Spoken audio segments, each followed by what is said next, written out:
Hi friends, ఈ వీడియోలో మంతెన సత్యనారాయణ రాజు గారి ఆశ్రమానికి ఎలా వెళ్ళాలి అండ్ 2025లో ఉన్న లేటెస్ట్ ప్రైజెస్ ఏంటి అని చూద్దాం. మనం బస్ స్టాండ్ ఆర్ రైల్వే స్టేషన్కి రీచ్ అయ్యి వాళ్ళు ఇచ్చిన నెంబర్కి కాల్ చేస్తే వాళ్ళే మన దగ్గరికి వచ్చి మన లగేజ్ తీసుకొని వెహికల్ అరేంజ్ చేసి వెహికల్లో ఆశ్రమానికి తీసుకెళ్తారు. వాళ్ళు మన దగ్గర 1 రూపీ కూడా తీసుకోరు. ఇదంతా మనం ఆల్రెడీ పే చేసిన దాంట్లోనే కవర్ అవుతుంది. ఆశ్రమం రీచ్ అయ్యాక మన లగేజ్ బ్యాగ్స్ ఎన్నైతే ఉన్నాయో వాటన్నిటికీ కలిపి మనకు ఒక టోకెన్ నెంబర్ ఇచ్చి మన లగేజ్ బ్యాగ్స్ అన్నీ మనకిచ్చిన రూమ్లోకి వాళ్ళే తీసుకొస్తారు. నెక్స్ట్ రిసెప్షన్లో మన డీటెయిల్స్ అన్నీ చెక్ చేసుకొని మన పెండింగ్ డ్యూస్ ఏమన్నా ఉన్నాయా లేదా అని చూసి మనకి ID card and room number allot చేసి వాళ్ళ బాయ్ని పంపించి మన లగేజ్ రూమ్కి తీసుకొస్తారు.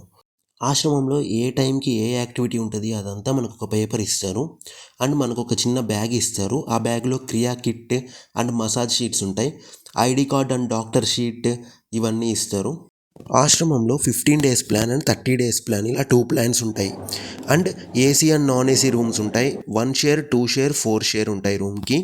నేనైతే ఏసీ 2 పర్సన్స్ రూమ్ 15 డేస్కి తీసుకున్నాను. నాకు వచ్చేసి 44,000 రూపీస్ ప్రైస్ పడింది. ఆశ్రమం గురించి ఫుల్ డీటెయిల్స్తో వీడియో ఒకటి ఛానల్లో అప్లోడ్ చేస్తాను, చూడండి. ఈ షార్ట్ వీడియో నచ్చితే లైక్ చేయండి. మరిన్ని ఇంట్రెస్టింగ్ వీడియోస్ కోసం ఛానల్ని సబ్స్క్రైబ్ చేయండి.